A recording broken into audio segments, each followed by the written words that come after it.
इस बार भारतीय जनता पार्टी ने मुख्यमंत्री की कुर्सी के लिए कुछ ज्यादा ही कॉम्प्रोमाइज नहीं करवा लिया है नीतीश कुमार को, क्योंकि पहले तो गृह मंत्रालय की चाबी देनी पड़ी और अब स्पीकर का पद भी, वो भी भारतीय जनता पार्टी के खाते में चला गया। तो स्पीकर जाना और गृह मंत्रालय जाना कितनी बड़ी हार है एक तरह से नीतीश कुमार की, बावजूद इसके कि वो 85 सीटें जीत कर आए हैं। इसको लेकर बातचीत करेंगे। नावेश शिकोजी वरिष्ठ पत्रकार हमारे साथ मौजूद हैं और भी मेहमान हमारे साथ जुड़ेंगे चर्चा में। नावेश सर, किस तरह से देख रहे हैं भारतीय जनता पार्टी ने, अमित शाह ने खास तौर पर तो मैं कहूंगा, नीतीश कुमार को कौन सी घुट्टी पिला दी है कि वो बेचारे गृह मंत्रालय पहले दे देते हैं, अब स्पीकर का पद भी जो है छोड़ रहे हैं। जनता पार्टी की जो पॉलिसी रही है और किसी भी राजनीतिक दल की ये पॉलिसी होती है, बिहार एक ऐसा सूबा रहा है जहां बरसों से क्षेत्रीय दलों का राज रहा, हमेशा से नेशनल, चाहे कांग्रेस हो चाहे भारतीय जनता पार्टी हो, एक लंबे समय तक कोई भी ऐसा एक दल नेशनल नहीं रहा जो अपनी वहां सरकार बनाने की स्थिति में हो। लेकिन भारतीय जनता पार्टी ने नीतीश के कंधों पे चढ़ के बहुत ऊंचाई तक अपने को पहुंचा दिया है और इस बात में कोई शक नहीं है कि आज भारतीय जनता पार्टी वहां सबसे बड़ा दल है।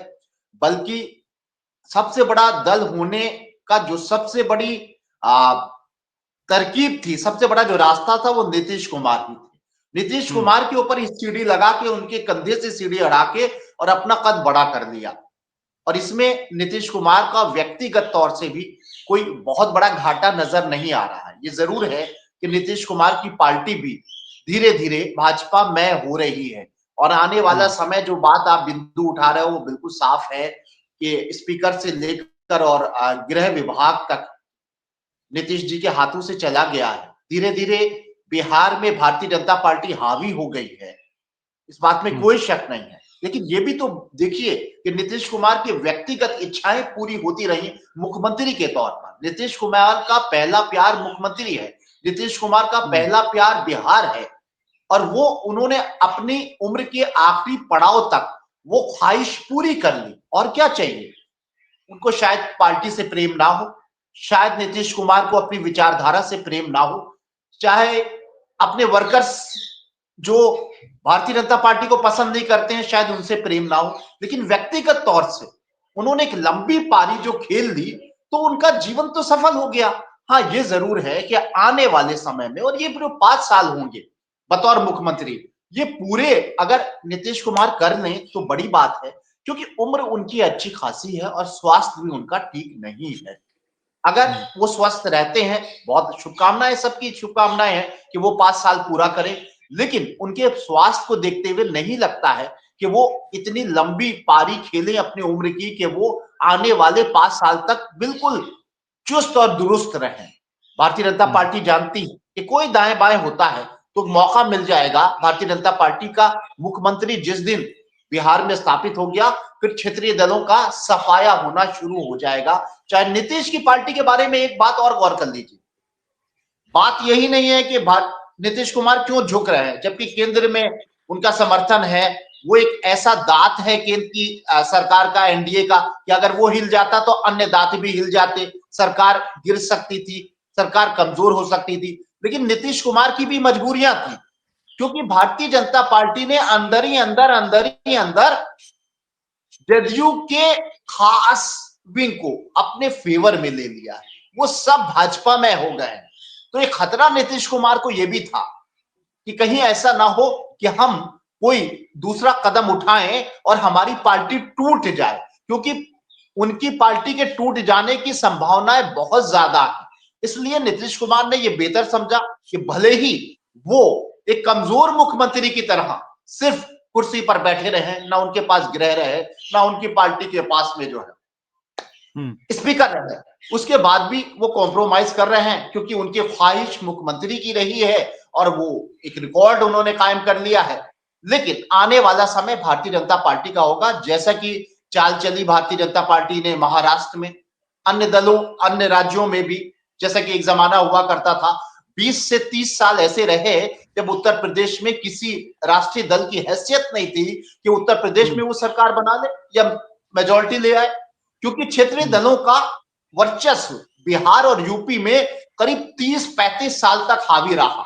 राष्ट्रीय दल किनारे हो गए थे, कांग्रेस भी भाजपा भी। लेकिन भारतीय जनता पार्टी ने अपनी पॉलिसी के साथ में, अपनी मेहनत के साथ, अपने धैर्य के साथ और अपनी चालबाजियों के साथ, सियासत में चालबाजियां जायज होती हैं और भारतीय जनता पार्टी खूब चालबाजियां करती है। आज की तारीख में उत्तर प्रदेश में वो स्थापित हो गई।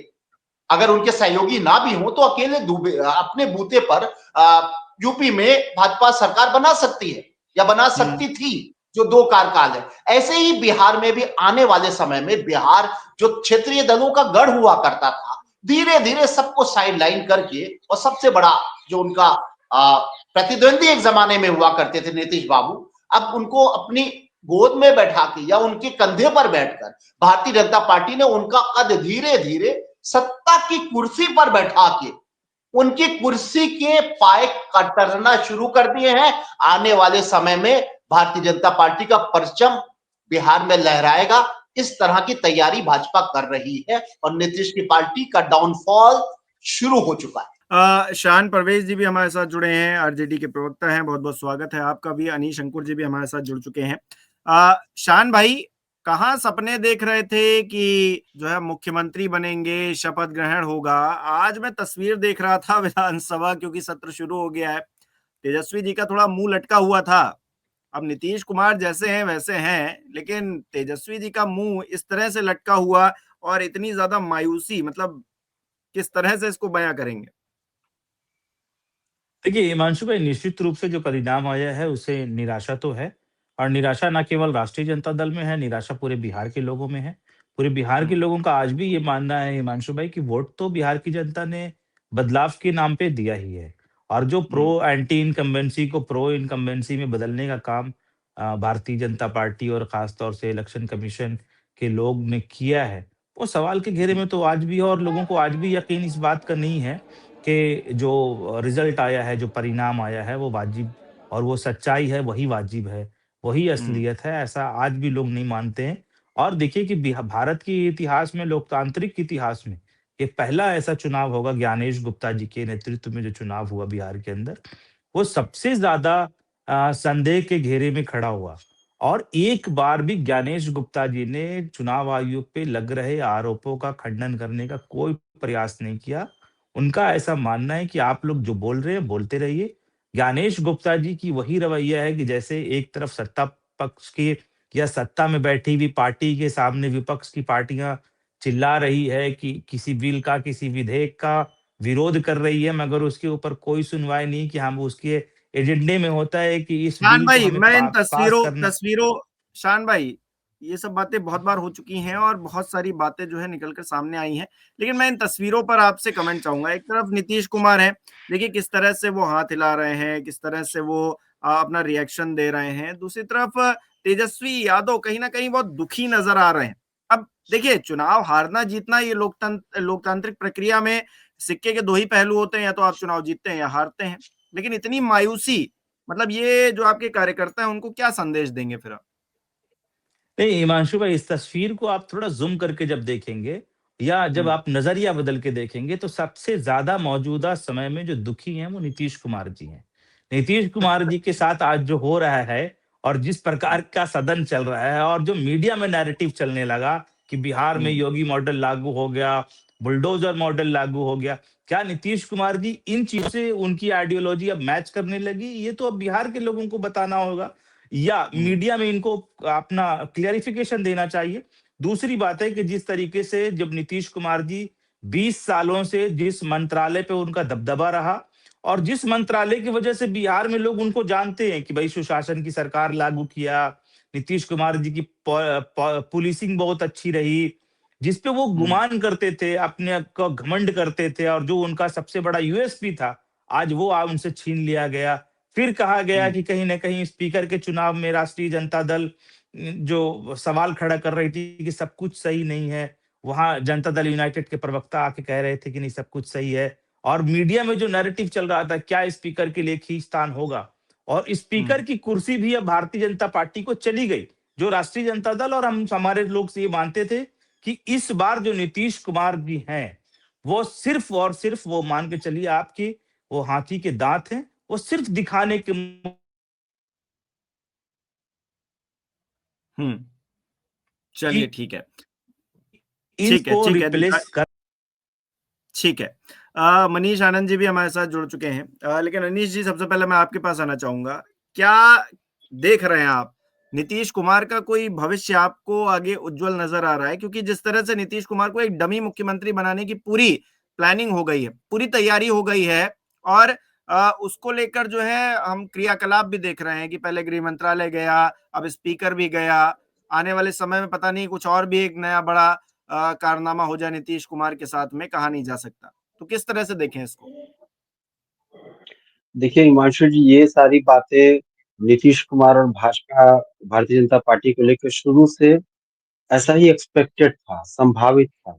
पहले भी लोग ये मूल्यांकन कर रहे थे और ये शह और मात का खेल अभी जदयू और भाजपा में चलता रहेगा आगे कुछ दिनों तक।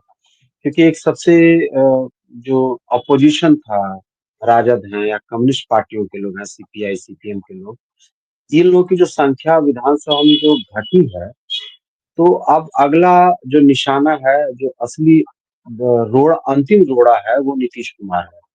और जैसा कि आप जानते हैं कि पुरानी साध रही है भाजपा की बिहार में अपनी बदौलत सत्ता, तो ये वो घेराबंदी कर रही है।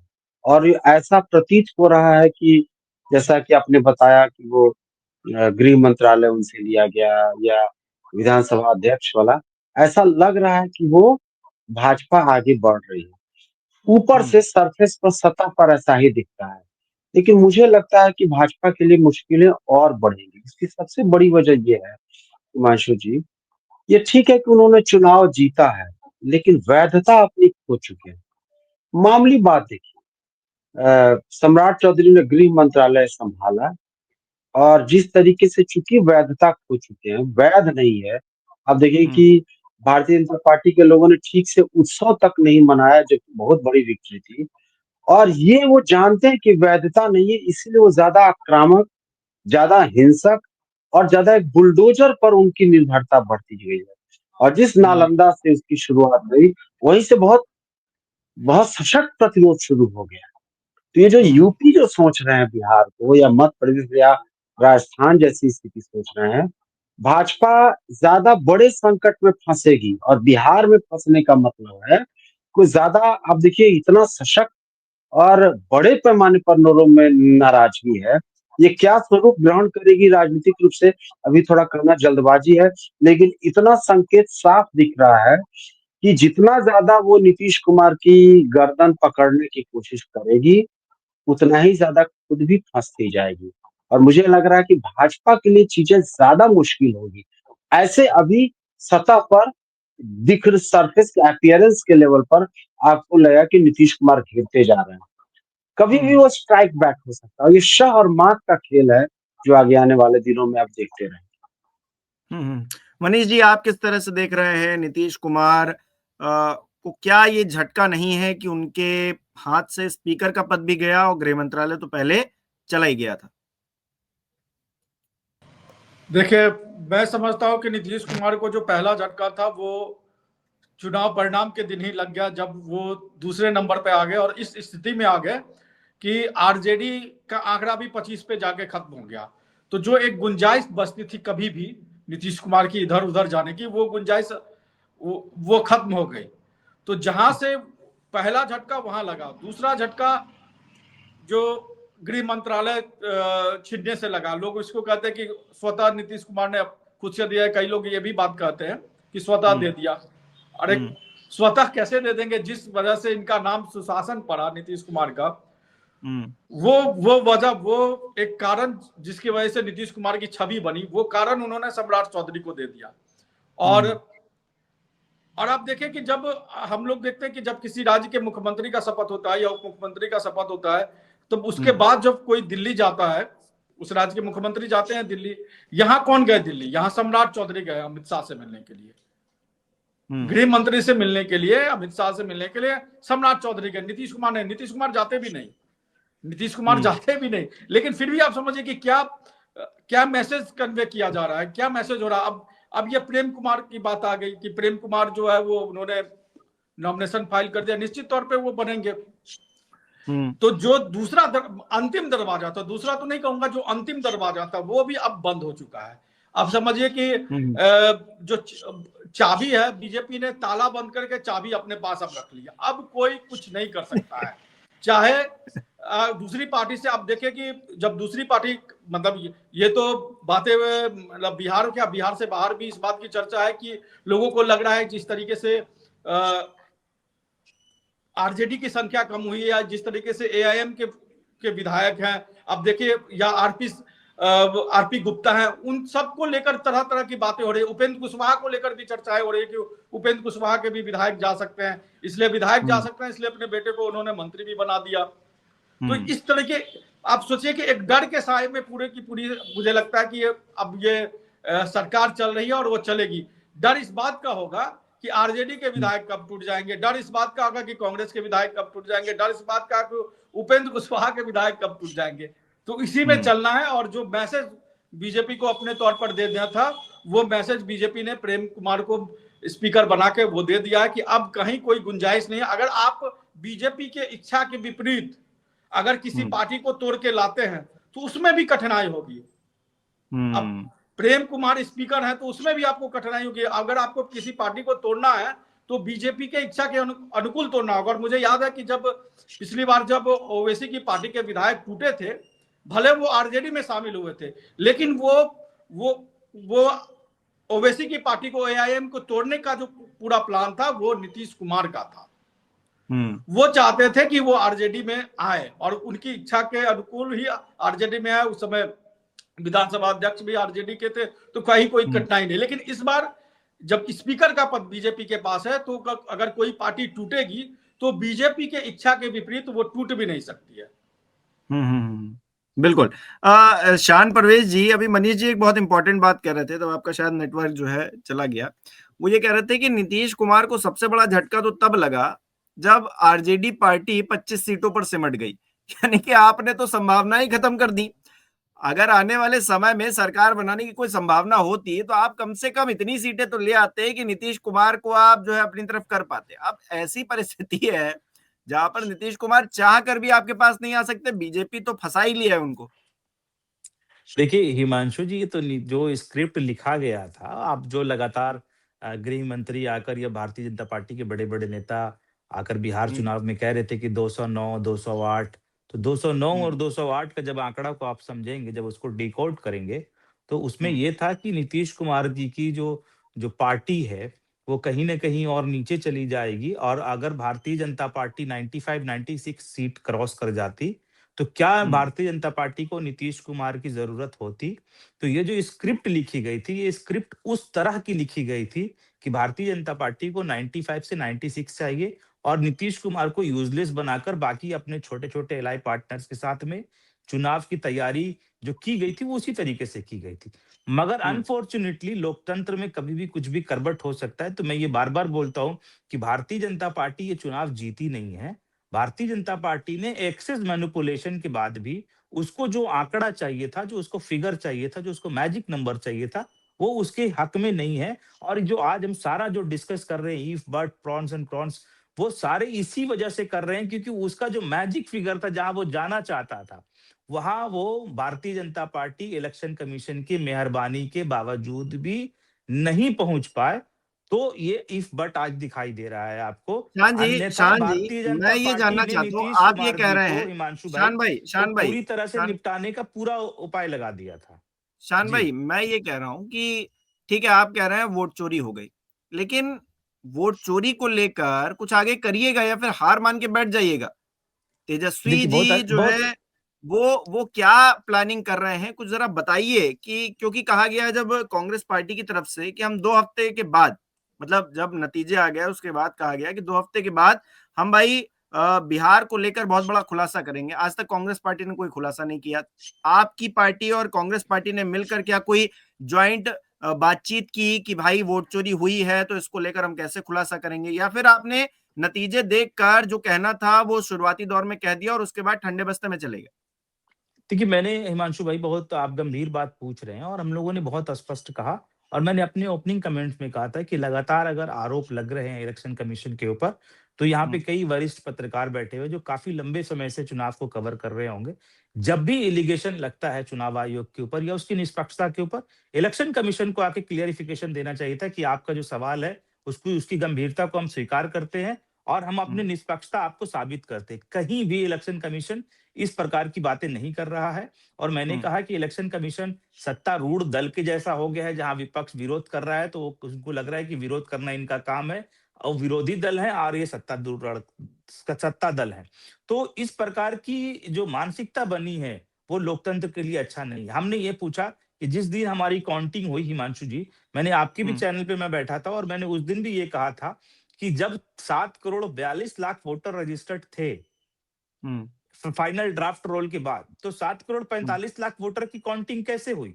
और पूरी दुनिया की मीडिया ने दिखाया कि ट्रेनों को, स्पेशल ट्रेनों को चलाया गया, उसमें भारतीय जनता पार्टी के गमछे और पट्टे पहना कर लोगों को भेजे गए बिहार के अंदर और भारतीय जनता पार्टी के कई बड़े नेताओं ने फोटो डाला, जैसे राकेश सिन्हा जी ऐसे और बड़े नहीं नेता शान भाई, देखिए देखिए अशोक ये चौधरी। गड़बड़ियां तो हुई। तो शान भाई आप देखिए, आप सही बात कह रहे हैं। मैं दो बातें आपकी बातों से समर्थित हूं कि समर्थन करता हूं कि पहली बात तो जो घपलेबाजी हुई वो खुलकर सामने हुई, उस पर जो है चुनाव आयोग कुछ नहीं बोला और चुनाव आयोग को बोलना चाहिए, चुनाव आयोग की जिम्मेदारी बनती है।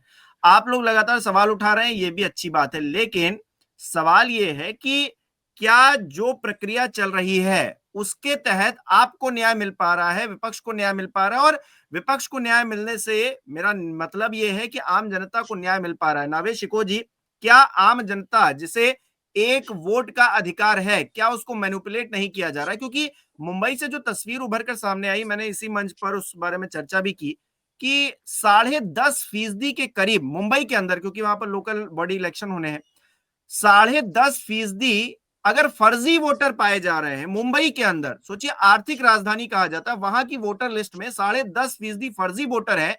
तो इस देश के अंदर चल क्या रहा है? और बिहार के अंदर हो गया ऐसा, मतलब एसआईआर की प्रक्रिया हो गई, उसके बाद पूरा चुनाव सही ढंग से लड़ लिया गया, क्या इस पर प्रश्न चिन्ह नहीं खड़ा होता है? नावेद जी, इस तरह के प्रश्न जो लगातार उठ रहे हैं, खासतौर से जनता से भी उठ रहे हैं और विपक्षी दलों की तरफ से भी उठ रहे हैं। खासतौर से कांग्रेस ने लंबी लड़ाई लड़ी, राहुल गांधी सड़क पे आए और बिहार में चुनावी प्रचार शुरू होने से पहले इसका आगाज इसी से हुआ था, वोट अधिकार यात्रा से जनता को जागरूक किया गया, कुछ सबूत पेश किए गए और विपक्ष ने जितना काम किया, मैं समझता हूं जितना करना चाहिए था उतना किया। लेकिन अगर ये अभी भी शंका है और ये लगता है कि कहीं ना कहीं आयोग का खेल है, कहीं ना कहीं कुछ बेईमानी है, कहीं ना कहीं कोई एरर है, तो उसके लिए लड़ाई तो लगातार लड़नी पड़ेगी। और अगर ये बात सच है तो जनता को भी साथ आना पड़ेगा। अगर ये सच है, हो सकता है झूठ हो, हमें तो लगता है झूठ है, क्योंकि मैंने एक आर्टिकल में लिखा कि अगर हमारा पर्स भी कोई छीन के भागता है तो जितनी कोशिश होती है हम उसको दौड़ते हैं और उसको पकड़ते हैं। अगर एक गांव में किसी की मुर्गी भी चोरी हो जाती है तो 10 घरों में झांक के वो देखता है। अगर हमारे ब्लॉक में, मैंने एक आर्टिकल में लिखा, पेट्रोल चोरी हो जाता था तो पूरा ब्लॉक इकट्ठा हो गया और उसने कैमरे की मॉनिटरिंग की और चोर को पकड़ा, उसको पुलिस के हवाले किया। और वोट जो सबसे बड़ी ताकत होती है, अगर वो चोरी हो रहा है तो जनता को तो लड़ना पड़ेगा ना, क्योंकि वोट सबसे बड़ी, वोट हमारे बच्चों के भविष्य से जुड़ा हुआ है, देश की सुरक्षा से जुड़ा हुआ है, देश के भविष्य से जुड़ा हुआ है। वो तो इस देश की नींव है ना, उस नींव को नींव हिला है। दिया जाएगा। तो ये अगर आप या विपक्षी दल ये सोच रहे हैं तो जनता अपने वोट की लड़ाई के लिए सड़क पे, अरे इतना कुछ बयान कर दिया राहुल गांधी ने, कितने लोगों को लेकर आए वो अपने सामने? कोई आया ही नहीं। जब तक जनता नहीं आएगी, विपक्ष ने अपना कुछ हद तक काम किया और विपक्ष को काम, अगर विपक्ष को ये लगता है तो, और चोरी हो रहा है तो चोरी होने का मतलब आयोग और भारतीय जनता पार्टी और नरेंद्र मोदी ये जिम्मेदार ही नहीं है, विपक्ष भी जिम्मेदार है। विपक्ष को जनता प्रहरी बनाती है, लठैत बनाती है कि हमारे साथ अगर अन्याय हो रहा हो तो तुम्हें डंडा चलाना है, मतलब लड़ना है, हमारी लड़ाई लड़ना है। विपक्ष भी कुछ काम कर रहा है, लेकिन विपक्ष को और जनता को मिलकर, अगर ये सच है तो पहली चीज मैं एक बात कह दूं, बहुत इंपॉर्टेंट बात रह जाएगी, जो आप कह रहे हो नीतीश को कमजोर किया जा रहा है, ये बात तो सही है उसकी, लेकिन नीतीश को कमजोर नहीं किया जा रहा। दरअसल संविधान का जो मूल स्वभाव है उसके बारे में सब लोग जानते हैं। मूल स्वभाव में एक बिंदु है समाजवाद। समाजवाद कहां से पैदा होता है? समाजवादी पार्टी नहीं, राजद नहीं, मतलब एक कहीं ना कहीं समानता का अधिकार। यानी अगर एक बड़ा क्राउड है और हमें उसकी जरूरतें पूरी करनी है तो पंक्ति में जो सबसे पीछे बैठा हो वहां से आप उसको लाभ देना शुरू करें। कहीं ऐसा ना हो कि ताकतवर आदमी को ताकत मिलती चली जा रही है और कमजोर आदमी कमजोर पड़ता जा रहा है। इसको कहते हैं समाजवाद, और यही हमारी संविधान की आत्मा है। उस समाजवाद का गला घोटने का सिलसिला शुरू हो गया है। ये नीतीश कुमार के कमजोर होने की बात नहीं है। समाजवाद की बेल जिन राज्यों से पैदा होकर पूरे देश में फैलती थी वो उत्तर प्रदेश और बिहार था, कर्पूरी ठाकुर का, जेपी का। ये उस पीढ़ी के आखिरी क्षमा, आखिरी रोशनी नीतीश कुमार, जो अब कमजोर कुछ इस तरह हो गए हैं कि वो डमी बन गए हैं। उनके पास ना गृह है ना उनके पास स्पीकर है, और सबसे बड़ी बात जो है जदयू के लोग ही अपना नेता नीतीश कुमार को नहीं मान रहे हैं, अमित शाह को मान रहे हैं, नरेंद्र मोदी को मान रहे हैं। ये हद हो गई है। यानी समाजवाद खत्म हो रहा है, और भारतीय जनता पार्टी की यही पॉलिसी होती है। उनका मकसद मेन ये नहीं है कि हम क्षेत्रीय दलों को खत्म कर दें। खत्म किया है, महाराष्ट्र में खत्म किया है, बहुत सारे दल खत्म हो गए, जो उनके दोस्त थे उनको भी खत्म कर दिया है। लेकिन उनका मेन मकसद है कि हम समाजवाद यानी बराबरदारी का जो एक हक की जो एक लड़ाई होती है, जो समानता की लड़ाई होती है, जो सामाजिक न्याय होता है, उसकी चिंगारी को ही बुझा दे पानी से। ये एक बड़ी बात है, और ये बिहार में हो रहा है। एक बात मैं बताना चाहूंगा, दरअसल क्षेत्रीय दलों के बारे में कहा जाता है कि वो जातिवाद है। जातिवाद आप कह सकते हो, नकारात्मक ढंग से कह भी सकते हो, और होता भी है। लेकिन मेन मकसद जो विचार बताए जाते हैं उसमें चाहे समाजवादी पार्टी हो या राजद हो या जनता दल यूनाइटेड हो, इनका कहना यह है, इनका मूल स्वभाव जो है कि हम सामाजिक न्याय की लड़ाई लड़ते हैं। हमारा मकसद यह है, और हम इसलिए सरकार चाहते हैं कि कहीं ऐसा ना हो कि गरीब गरीब रह जाए और अमीर की अमीरी बढ़ती जाए, अडानी बनता जाए बनता जाए बनता जाए, गरीब जो है जब बाढ़ आए ना तो उसको बचाने वाला कोई ना हो। उस लड़ाई की बात करने वाले दल खत्म हो रहे हैं, और उनके अकेले नेता देश में, समाजवाद के सबसे सीनियर अकेले नेता नीतीश कुमार इस देश में बचे, और कोई पैदा नहीं हुआ है समाजवादी नेता बड़ा। इस बात पे गौर करिए, और उनका कद खत्म करके वहां पर अब क्या होगा जो कभी नहीं हुआ। अब वहां बस सामाजिक न्याय की लड़ाई नहीं लड़ी जाएगी बिहार में, अब वहां पर ध्रुवीकरण जो कभी नहीं हुआ था, क्योंकि गृह विभाग आने के बाद सबसे पहली खबर चली चैनलों पे, या बुलडोजर चलेगा। वो आई गए, ओवैसी साहब अपनी 5 सीटें लिए बैठे हुए। यही एक हसरत थी कि बिहार में सामाजिक न्याय की बात होती है, जाति की बात होती है, बराबरदारी की बात होती है, लेकिन ध्रुवीकरण नहीं होता है। अब ध्रुवीकरण होगा, समाजवाद का गला घोट के उसको दफना दिया जाएगा। बिल्कुल। अनीश अंकुर जी, आपको क्या लग रहा है कि लड़ाई कौन लड़ेगा? क्या जनता लड़ाई लड़ेगी, या फिर ये जो विपक्ष है ये लड़ाई लड़ेगा? जो संवैधानिक संस्थाओं में कुछ अच्छे लोग बैठे हैं वो लड़ाई लड़ेंगे? असल में लड़ाई लड़नी किसको है ये समझ में नहीं आ रहा, क्योंकि जनता क्यों लड़ने जाए भाई? जब जीत जाएगा विपक्ष तो मलाई वो खाएगा, तो फिर जनता लड़ने काहे जाए भाई? और कहां लड़ने जाए? सवाल ये भी है। आदमी अपनी रोजी रोटी देखेगा कि जो है ये सियासत करता घूमेगा इधर से उधर, ऑफिसों में, दफ्तरों में, या फिर राजनीतिक दलों के दफ्तरों में? देखिए हिमांशु जी, जैसा आपने कहा कि लड़ेगा कौन, विपक्ष जो ऑपोजिशन की जो पार्टियां हैं, जनता के जो मुद्दे और आकांक्षाओं को वो अभिव्यक्त करती है। अभी जैसे देखिए कि महागठबंधन ने जो घोषणा पत्र जारी किया था, उसने लगभग यहाँ के एस्टैब्लिशमेंट को, यहाँ के स्थापित लोगों को, पूंजीपतियों को, जो रूलिंग जो एलीट है, उसको एक तरह से आतंकित कर दिया, टेरराइज कर दिया। पहली बार किसी उत्तर भारत के चुनाव में, जैसे अभी एक सज्जन बोल भी रहे थे समाजवाद के बारे में, तो जो अपोजिशन का जो जिसमें पूरे मैनिफेस्टो को ड्राफ्ट किया कम्युनिस्ट पार्टियों ने, और पहली बार कुछ ऐसे कदम की बात की जिसमें पूरा पूंजीपति वर्ग आतंकित हो गया। और अगर लगा कि अगर ये प्रयोग बिहार में सफल हुआ तो ये दूसरे हिंदी भाषी राज्यों में भी या दूसरे राज्यों में इसकी मांग उठेगी, इसलिए पूरा तमाम संविधान को खत्म करके चुनाव आयोग का नाम ही बिहार में हो गया था केचुआ। केचुआ मतलब केंद्रीय चुनाव आयोग, जिसकी कोई रीढ़ की हड्डी नहीं होती। सबको खत्म करके इसको का गला घोटा गया। लेकिन आपने पूछा कि लड़ेगा कौन? इसी बीच में बहुत बड़ी सिल्वर लाइनिंग है, केरल से आ रही है। केरल की कम्युनिस्ट पार्टी की सरकार ने हिंदुस्तान के 2 और 3 हजार साल के इतिहास में एक ऐसा कदम उठाया जो आज तक कभी नहीं हुआ था। पहली बार 1 नवंबर को उसने गरीबी से मुक्त कर दिया। ये भी तो इसी वक्त में हो रहा है समाजवाद में। वर्ल्ड बैंक से लेके तमाम इंटरनेशनल एजेंसीज ने कि भाई आखिर हिंदुस्तान का एक कोना गरीबी से मुक्त कैसे हो गया। यही तो समाजवादी राजनीति करने वाले लोगों ने। लिटरेसी के मामले में ठीक, नंबर 1 आपके सबसे पहले वही हुए। हाँ, निरक्षरता भी सबसे पहले वही खत्म हुआ। तो आप पूछ रहे हैं कि लड़ेगा कौन? ये जो बिहार में लड़ाई बल्कि शुरू भी हो गई है। आप देखिए कि पहला दिन जो नालंदा में बुलडोजर चला, सबसे ज्यादा लाल झंडा के लोग। आप वहाँ सीपीआई का, कम्युनिस्ट पार्टी का जो उम्मीदवार था, वोट उसको बहुत 3,000 आया, लेकिन लड़ाई में उसी ने प्रशासन को पीछे कर दिया, पीछे हटना पड़ा। तो ये मध्य प्रदेश और राजस्थान नहीं है। और ये आपको लग रहा है कि भाजपा ऊपर से ताकतवर दिख रही है और नीतीश कुमार भी कमजोर दिख रहे हैं।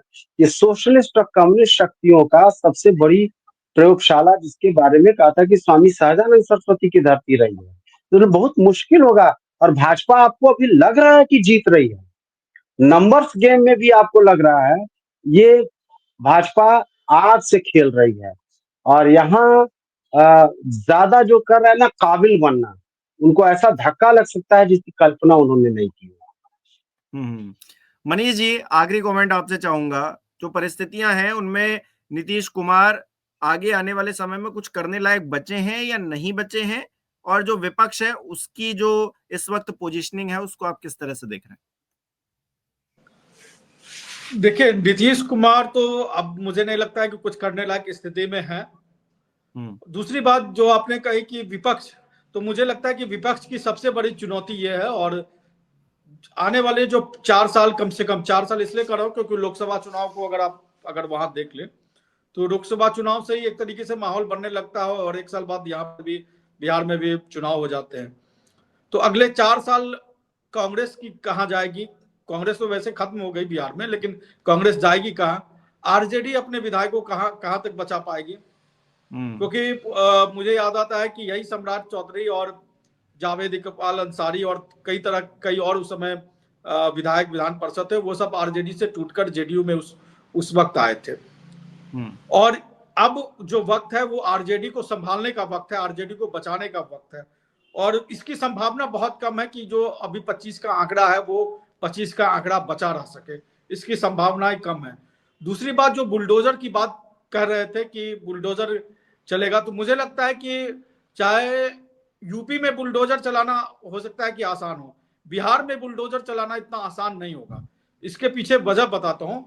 बुलडोजर वो चला सकते हैं अगर वो अल्पसंख्यक हो, मुस्लिम हो, तो बुलडोजर इनके यहाँ चल जाएगा।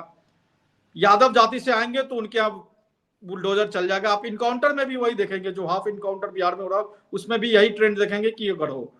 लेकिन आप देखिए कि जो बुलडोजर चला, एक पासवान के घर चला, तो किस तरीके का विरोध हो गया। चिराग पासवान से सवाल उठने लगे कि पासवान के घर बुलडोजर चलाया। अगर मुसलमान होगा, अगर यादव होगा, वहां बुलडोजर चलेगा तो कोई दिक्कत नहीं।